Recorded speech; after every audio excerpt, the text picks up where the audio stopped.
안녕하세요. 빅주시론 대학의 미준입니다. 2024년 9월 11일 오늘의 빅주식 뉴스를 시작합니다. 오늘도 변함없이 미국 주식 투자의 정석을 지키고 있는 미준에 오신 것을 환영합니다. 최근에 저랑 제 와이프는요, 굉장히 커다란 결정 하나를 했습니다. 저희 부부는 한 17년 전에 구입한 작은 아파트가 있습니다. 영국에서는 이제 아파트를 플랫이라고 부르는데요.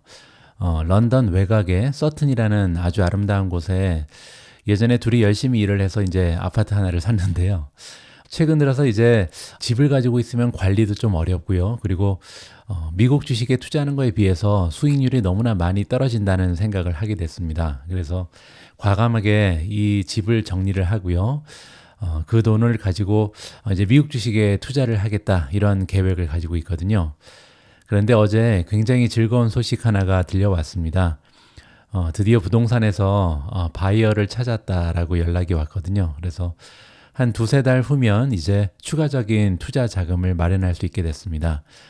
저희들이 가지고 있는 계획은요, 만약에 향후 한 2개월 정도 미국 주식에서 이제 테크주가 또 추가적으로 폭락을 한다면 그러면 이제 테크주를 먼저 사야겠죠. 근데 만약에 지금부터 한 두세 달 동안 우리가 투자 자금을 받기 전까지 테크주가 완전히 회복을 해버린다면 아마도 배당주에 많은 자금을 넣지 않을까 이런 생각을 가지고 있습니다. 제가 진행하고 있는 미준 올인원 멤버십이 있는데요. 배당주에 투자를 시작하게 되면 이제 배당주 코너도 새로 만들어서 제가 투자하고 있는 배당주 관련된 다양한 정보 역시도 제가 투자하는 동시에 여러분들과 공유할 예정입니다. 배당주에 관심이 있으신 분들 미준 올인원 멤버십 가입 준비해 주시기 바랍니다. 자, 그러면 2024년 9월 11일 준비된 오늘의 빅주식 뉴스 바로 시작합니다. 오늘 방송에서도 어제 미국 증시 시황부터 정리하도록 하겠습니다. 가장 먼저 S&P 500의 맵을 보시면요. 어제는 혼조세였습니다. 떨어진 종목도 많이 보이고요. 반면에 상승한 종목의 수도 만만치 않습니다. 한 가지 다행인 부분은 우리가 사랑하는 테크주 위주로 건강한 상승 추세가 만들어졌다. 그리고 이제 녹색이 비교적 선명한 그런 주식이 많이 보이죠. 예를 들어서 테슬라가 4.58% 올라가면서 급등했고요. 브로드컴 역시도 5% 이상 상승을 했습니다.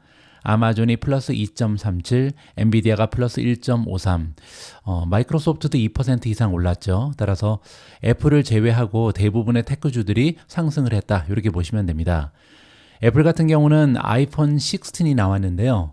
시장의 기대치에 미치지 못하는 신제품이 발표되면서 주가가 힘을 잃었다. 이렇게 보시면 되겠죠.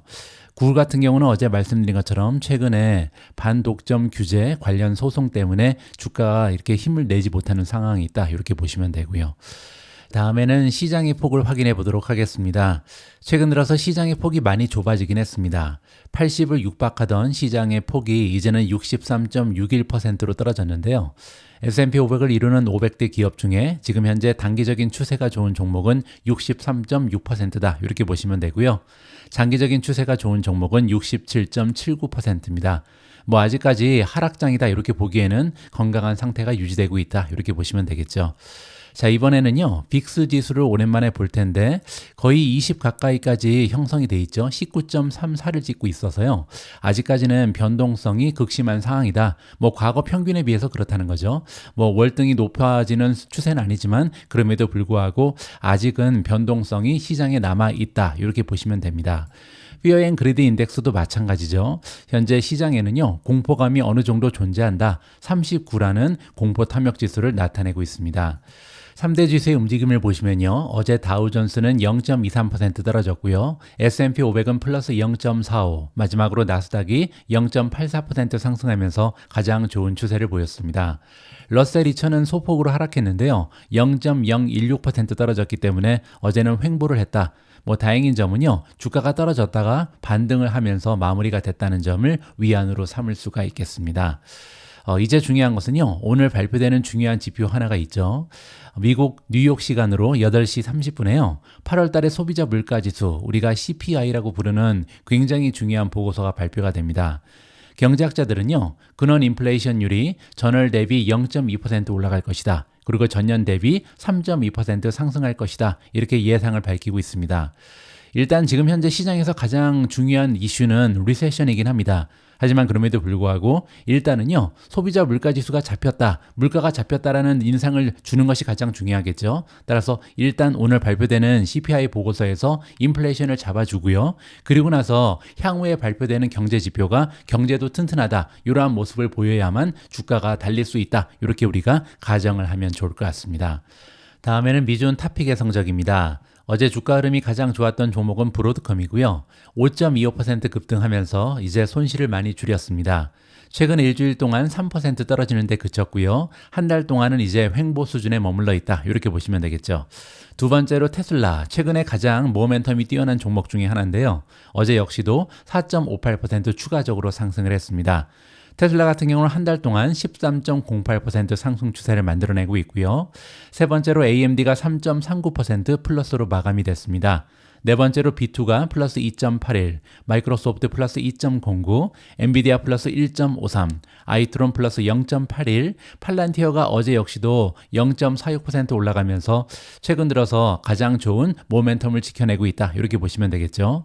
메타 플랫폼즈가 플러스 0.00, 따라서 횡보를 했고요. 알파벳이 마이너스 0.03, 아이쉐어즈 러셀 2000 ETF가 마이너스 0.08, 앱러빈 마이너스 0.09, TNA가 마이너스 0.21, TSMC 마이너스 0.2, 비트코인 마이너스 0.89, 우버 마이너스 1.16, 이멀전 마이너스 1.45, 마지막으로 제타가 2.84% 떨어지면서 가장 좋지 않았습니다. 오늘 방송은 테슬라로 시작합니다. 기사의 제목이 너무나 재미가 있는데요.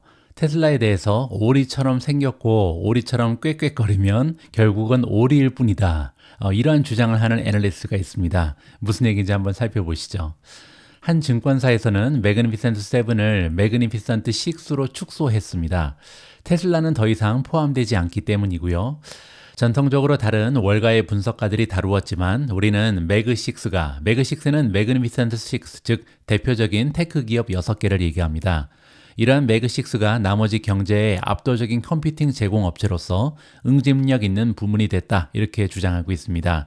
전문가의 이름은요, D.A. 데이비슨에서 일하고 있는 기술 분석가 길 루리아고요. 화요일 보고서에서 그가 얘기하는 매그6는요, 아마존, 애플, 알파벳, 메타, 마이크로소프트, 엔비디아입니다. 따라서 테슬라가 탈락을 했죠. 자, 그러면 테슬라는 왜 포함하지 않았는지 여기에 대한 이야기를 좀 들어봐야 될 것 같은데요. 굉장히 재미있게 얘기합니다. 오리처럼 보이고 오리처럼 꾀꾀거리면 결국은 오리일 뿐이다, 이러한 주장인데요. 여기서 얘기하는 오리처럼 보인다는 얘기는요, 자동차 매출이 전체 매출에서 90% 이상을 차지한다, 이 부분을 언급하는 거고요. 오리처럼 꾀꾀거린다는 얘기는요, 자동차에서 들어오는 순이익 역시도 전체 순이익에서 90% 이상을 차지한다, 이렇게 얘기합니다. 따라서 매출 90% 이상 그리고 순이익의 90% 이상을 자동차에서 만들기 때문에 결국 테슬라는 자동차 회사다, 테크 회사가 아니다, 이렇게 지금 주장하는 거죠.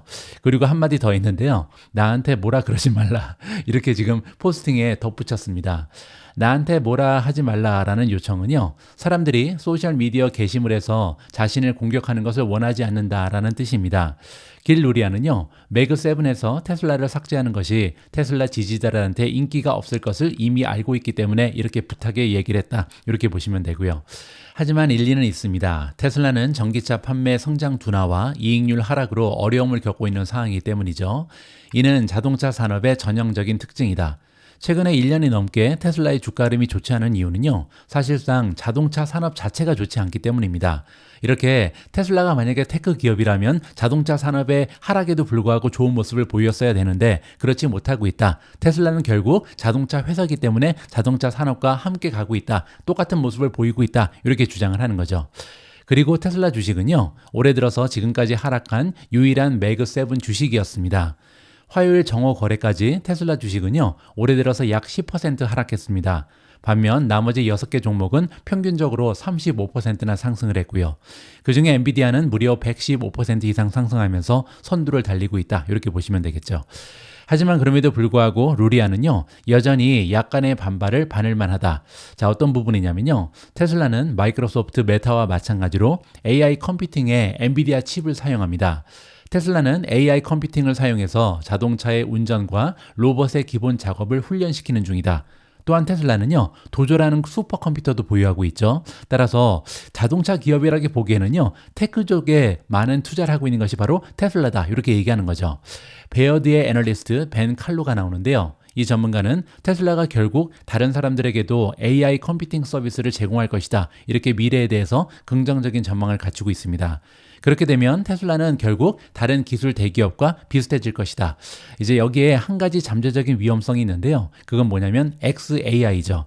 결국은 테슬라가 AI 서비스를 제공할 것인가, 아니면 이 다른 기업인 XAI가 인공지능 서비스를 제공할 것인가, 이 부분은 약간의 논란의 여지가 있긴 합니다.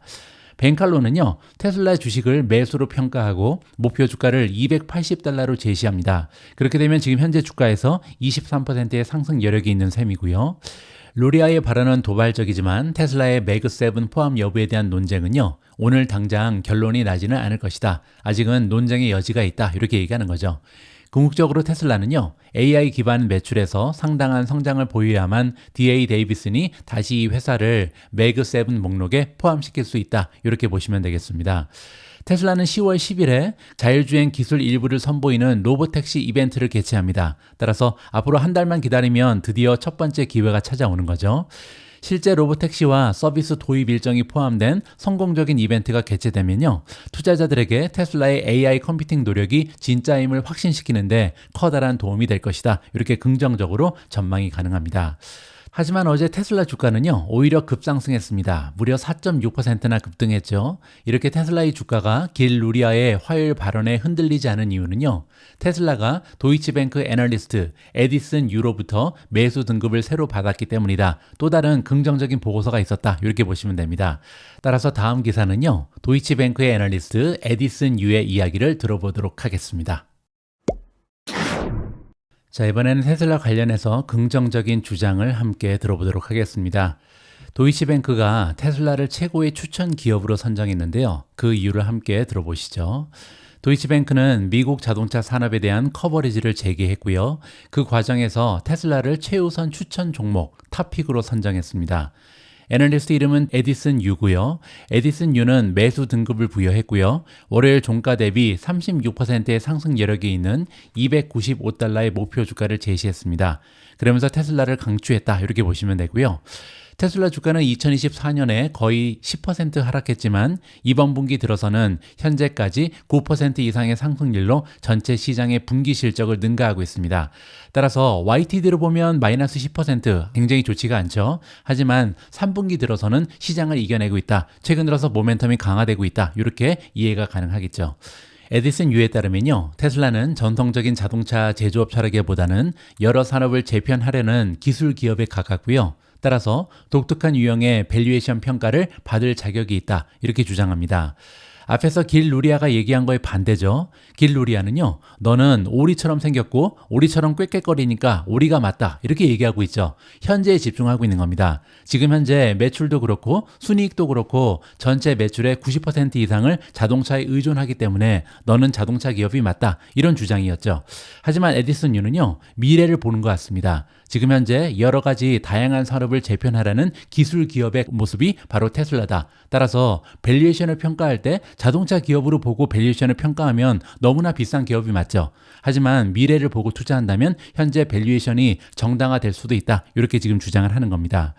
에디슨 유는 월요일 리서치 로트에서요, 테슬라는 그들만의 리그에 속해 있으며 우리가 가장 커다란 확신을 가지고 있는 구조적 성장의 리더다. 여기에 나와 있는 구조적 성장은요, 첫 번째 인공지능, 두 번째는 휴머노이드 로봇을 얘기합니다. 장기적으로 테슬라는요, 자율주행은 로보택시, 즉 인공지능이죠. 두 번째로 휴머노이드 로봇, 옵티머스 분야에서 떠오르는 리더이며 이는 엔드-투-엔드 AI 가장 명확하고 수익성 있는 응용 분야 중에 하나라고 판단한다. 이렇게 지금 얘기합니다. 이 대목에서 저는 저희 개인적인 의견을 좀 첨언드리고 싶은데요. 우리가 과거를 통해서 미래를 예측해 볼 수가 있잖아요. 따라서 이 인공지능이 찾아오기 전에 가장 커다란 기술적인 혁명이었던 인터넷 혁명에서는 어떤 일이 있었는지 이 부분에 대한 이야기를 좀 드려볼까 합니다. 과거 15년, 거의 20년 가까이 세상을 지배했던 5개의 종목이 있습니다. 이 기업들을 우리가 빵이라고 부르죠. F는 페이스북, A는 애플, 아마존, 그리고 N은 넷플릭스고요. 마지막으로 G는 구글입니다. 이 5종목을 우리가 빵이라고 불렀던 이유는요. 인터넷 혁명을 통해서 가장 많은 매출과 수익을 올릴 수 있었던, 가장 성장이 도드라졌던 이런 메가테크 기업들이었기 때문이죠. 이 5개 기업은요. 한 가지의 공통점이 있습니다. 이들이 대표적으로 상대하고 있는 주요 마켓은요, 기업이 아니라 소비자였습니다. 페이스북도 그랬고요. 그리고 애플, 아마존, 넷플릭스, 마지막으로 구글 역시도 대부분의 고객은요, 이 기업이 아니라 우리 같은 소비자를 대상으로 사업을 영위하면서 막강한 이익을 만들어내는 이런 기업이었죠. 그런데 이번에 인공지능의 시대가 도래하고 있는데요. 인공지능 시대에는 이 추세가 바뀌었습니다. 대부분의 수익을 기업을 상대로 나타내고 있죠. 따라서 B2C가 아니라 B2B의 기업들이 많은 수익과 매출을 창출하고 있습니다. 대표적인 기업이 바로 엔비디아잖아요. 자, 하지만 인공지능 시대가 본격적으로 시작되면요. 예전에 그랬던 것처럼, 인터넷 시대에 그랬던 것처럼 결국은 소비자를 상대로 많은 수익을 낼 수 있는 이러한 기업들이 등장하겠죠. 자, 그 측면에서는 지금 테슬라가 가장 앞서 나가고 있다. 이런 얘기를 한다. 이렇게 보시면 됩니다. 왜냐하면 결국은 인공지능을 통해서 소비자한테 접근할 수 있는 거는요. 로보택시, 그리고 로봇이 가장 강력한 애플리케이션이다. 이렇게 이해가 가능하죠. 따라서 다가오는 미래, 언제부터 그렇게 될지 모르겠지만 이런 로보택시나 아니면 옵티머스 같은 로봇이 우리의 소비자 일상에 들어오게 되는 순간 결국 테슬라가 가장 많은 혜택을 받는 이런 기업이 될 것이다. 이러한 주장이라고 생각하시면 됩니다. 테슬라는 내년에 유럽과 중국에서 완전한 자율주행 서비스를 시작할 것이다. 지난주에 발표를 했고요. 지난 6월 일론 머스크 CEO는 옵티머스 로봇이 언젠가는 테슬라를 25조 달러 규모의 회사로 만들 수 있다. 이렇게 주장을 했습니다. 결국은 자율주행 시대도 그렇고요. 로봇 시대도 오고야 말겠죠. 이제 중요한 것은요. 과연 언제부터 자율주행이 시행되고 언제부터 로봇이 거리를 활보할 것인가. 여기에 대해서 우리가 초점을 맞출 필요가 있는 거죠.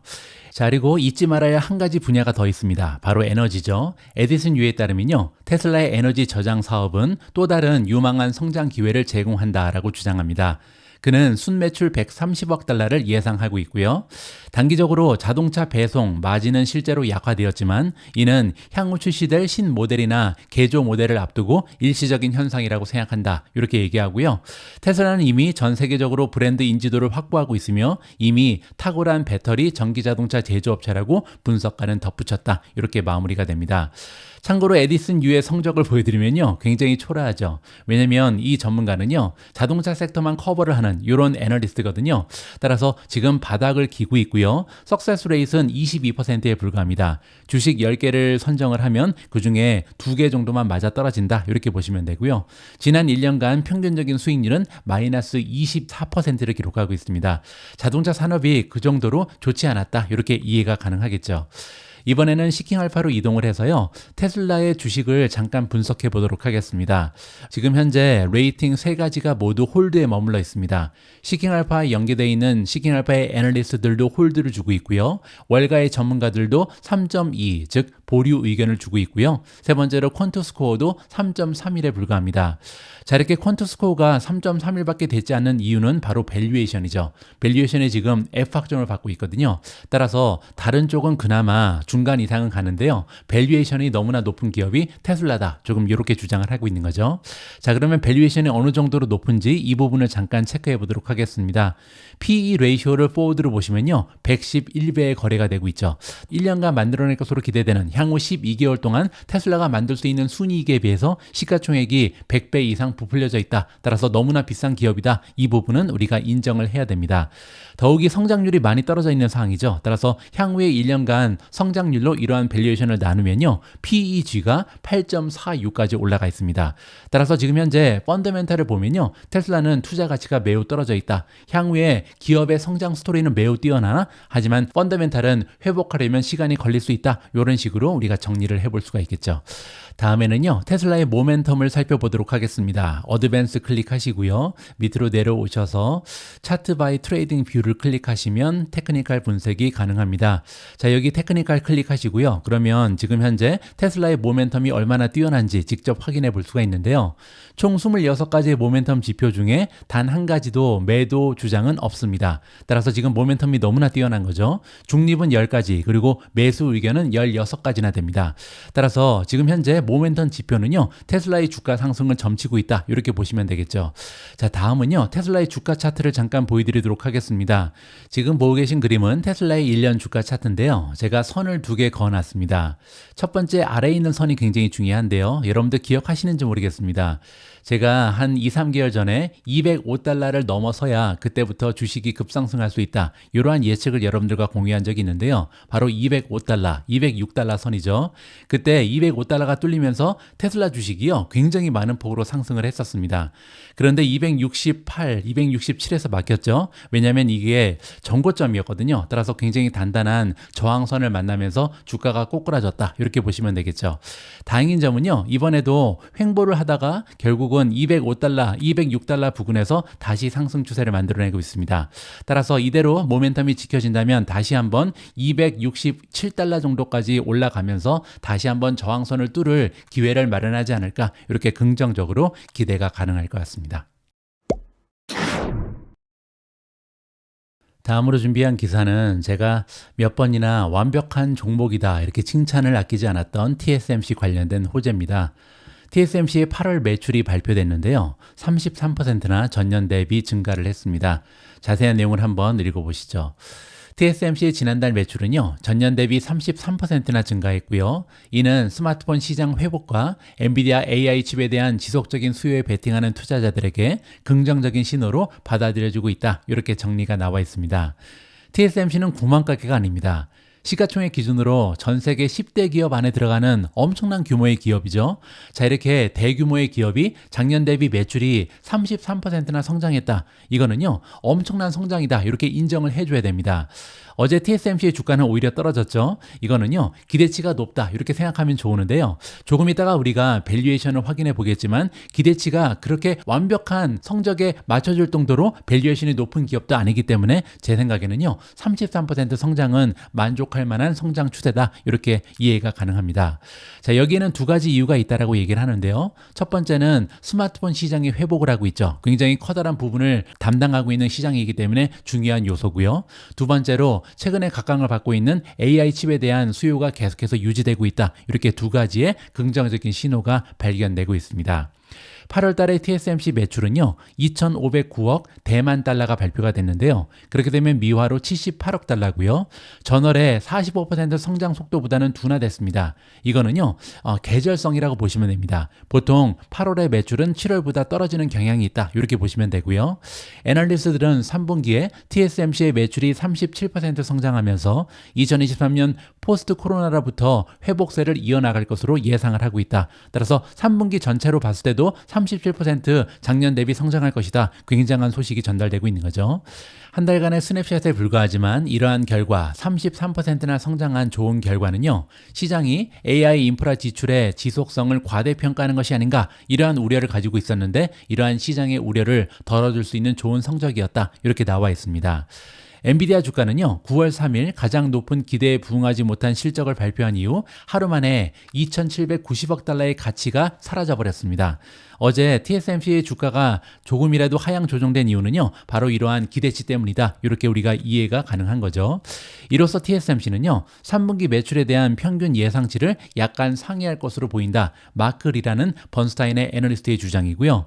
9월의 실적이 지난 8년간의 평균 계절성을 따른다면 3분기 매출은요, 가이던스 중각값 그리고 컨센서스를 모두 5%에서 6% 상회할 것이다, 이렇게 긍정적인 전망을 안겨주고 있습니다. 지금 보고 계신 그림은요, TSMC의 분기별 매출 성장률입니다. 한눈에 딱 봐도 지금 바닥을 찍고 상승하는 중이라는 것을 쉽게 파악해 볼 수가 있죠. 작년 1분기, 2분기, 3분기 굉장히 좋지 않은 매출의 하락 추세를 보이다가 이제는 성장률이 가속화되고 있다. 따라서 TSMC는 지금 다시 한번 전성기를 구가하고 있다. 이 부분을 그래프를 통해서 쉽게 파악해 볼 수가 있을 것 같습니다. 대만 최대 기업인 이 회사는요, 현재 매출의 절반 이상을 AI 수요가 주도하는 사업 부분인 고성능 컴퓨팅에서 창출하고 있다라고 해설이 나와 있습니다. 이 부분은 제가 잠깐 보여드리죠.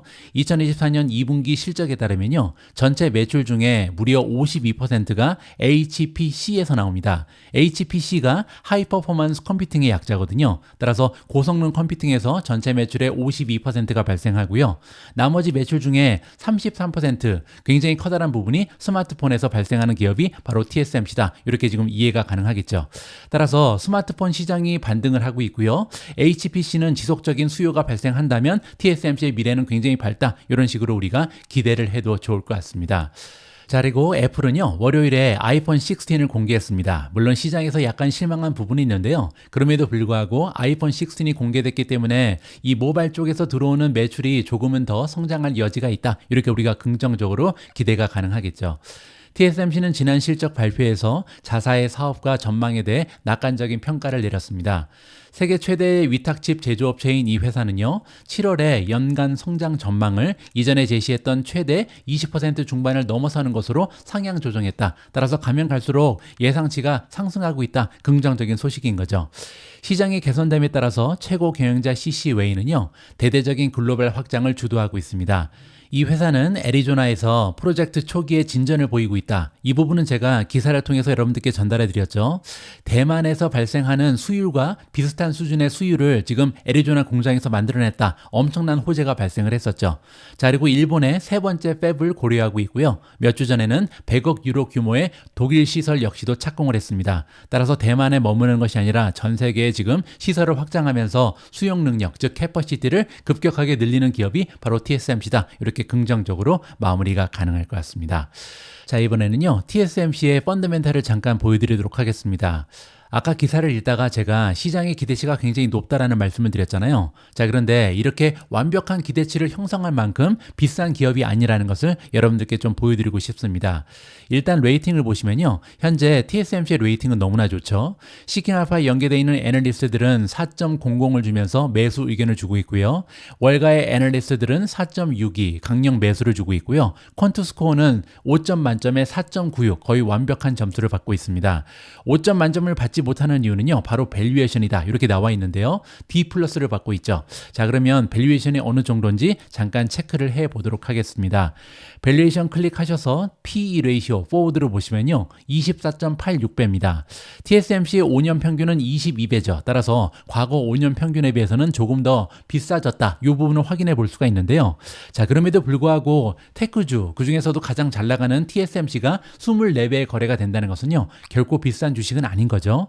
거기에다가 성장률을 앞에서 우리가 확인한 것처럼 30%를 훌쩍 뛰어넘는 굉장한 성장 추세를 보이고 있잖아요. 따라서 PEG를 보시면 0.94까지 떨어져 있습니다. 그 얘기는요, 성장률을 고려할 때 밸류에이션은 굉장히 저렴하다. 이러한 결론을 우리가 도출해 볼 수가 있는 거죠.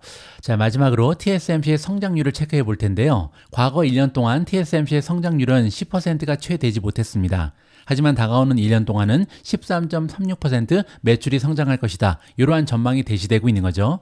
그리고 여기 써있는 13.36%는요. 지금 현재 TSMC를 커버하고 있는 애널리스트들의 평균치다, 중간치다. 이렇게 보시면 됩니다.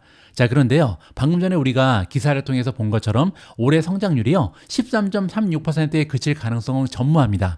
이거보다 훨씬 더 좋은 성장률이 발휘될 가능성이 높죠. 그렇게 되면요, 시장의 전망치가 너무나 낮기 때문에 계속해서 좋은 실적을 발표하면서 빚을 이루면서 결국은 주가가 상승할 수 있는 여지가 마련이 될 것이다. 이렇게 정리가 가능합니다. 발합 기사에 등장했던 TSMC 그리고 최고의 인공지능 수혜주 엔비디아의 주가는요, 최근 들어서 많은 폭으로 하락했습니다. 자, 이렇게 이러한 인공지능 수혜주들의 주가 흐름이 좋지 않은 이유 하나가 있는데요. 시장에서 의심을 하기 시작했다. 이렇게 이해가 가능합니다. 어떤 부분에 대한 의심이냐면요, 최근까지 인공지능 붐을 이끌었던 것은 많은 기업들이 아니라 딱 4기업이었습니다. 아마존, 마이크로소프트, 구글, 메타 이렇게 4개의 메가테크 기업들이요, 엄청난 금액을 인공지능 개발을 위해서 쏟아부었다. 그러면서 이제 GPU를 많이 샀죠. 자, 그런데 시장에서는요, 과연 이런 기업들이 지속적으로 이렇게 천문학적인 비용을 지출할 수 있을까? 여기에 대한 의문을 갖기 시작했다. 의심하기 시작했다. 이렇게 이해가 가능하겠죠. 따라서 만약에 TSMC도 그렇고 엔비디아도 그렇고요. 뭐 브로드컴도 마찬가지죠. 이런 기업들의 주가가 올라가기 위해서는요. 과연 메가테크 기업들이 AI 인프라 구축을 위해서 지속적으로 비용을 사용할 수 있을 것인가? 여기에 대한 확신이 필요하다. 정리가 가능합니다. 자, 그런 의미에서 이번 기사는 의미가 큽니다. 아마존 관련된 기사인데요. 아마존이 클라우드 및 AI 인프라 구축을 위해서 영국에 80억 파운드를 투자한다라는 엄청난 뉴스가 발견됩니다. 8억이 아니고요. 80억입니다. 따라서 80억 파운드가 100억 달러가 넘거든요. 엄청난 금액을 이번에 투자할 계획이 발표가 됐습니다. 아마존의 클라우드 사업부인 아마존 웹 서비스 AWS는요, 영국에서 클라우드 컴퓨팅을 강화하기 위해 향후 5년 동안 80억 파운드, 즉 104억 5천만 달러를 투자하면서 데이터 센터를 구축하고 운영할 계획이라고 발표가 나왔습니다. 런던 시간으로 수요일 새벽에 발표된 이번 투자는요, 클라우드 업체들이 생성형 인공지능 AI의 이점에 대해서 이야기하고 기업들이 이 기술 비즈니스에 통합하려는 움직임에 따라 이루어졌다라고 나와 있고요. AWS에서 유럽, 중동, 아프리카 담당 이사를 맡고 있는 타누자 랜드리가 나오는데요. CNBC와의 인터뷰에서 영국 기업들이 클라우드 컴퓨팅과 AI 기술을 실제로 도입하는 것을 확인하고 있고요. 영국이 매우 야심찬 디지털 계획을 가지고 있는 것을 알고 있다라고 얘기합니다. 실제로 고객에게 클라우드 컴퓨팅을 제공하려면 데이터 센터가 필요하기 때문에 고객이 클라우드 컴퓨팅을 실제로 활용할 수 있도록 지원하는 방향으로 나아갈 것이다. 이 얘기는요, 앞으로도 지속적으로 데이터 센터를 더 지을 것이다. 데이터 센터의 용량을 늘릴 것이다. 이렇게 이해가 가능하겠죠. 랜드리는요, 제너러티브 AI가 아마도 클라우드와 인터넷 이후 가장 혁신적인 기술일 것이다 라고 얘기하고 있고요. 현재 기업들이 이 초기 기술을 시험하고 있다. 따라서 지금 현재로서는요, 기업들이 갈팡질팡하고 있는 겁니다. 과연 AI에 투자를 해야 될 것인가, AI를 나도 도입해야 될 것인가, 이렇게 고민을 하고 있는데요. 아직은 초기죠. 따라서 가면 갈수록 점점 더 많은 기업들이 AI 투자를 시작한다. 그 얘기는요, 가면 갈수록 인프라의 확장이 필요하다. 따라서 GPU도 계속해서 늘어난다. 이렇게 이해가 가능합니다. 또한 기업들이 매출 성장과 직원 생산성, 매우 중요한 요소인 직원 생산성뿐만 아니라 글로벌 경쟁에서 살아남는다는 측면에서도 이 기술을 검토하고 있는 것을 확인했다. 따라서 인공지능은요, 그냥 선택이 아닙니다. 앞으로 기업들이 살아남기 위해서는 생산성뿐만 아니라 그냥 생존의 문제가 인공지능에 달려있다. 이렇게 지금 이야기를 하는 거죠.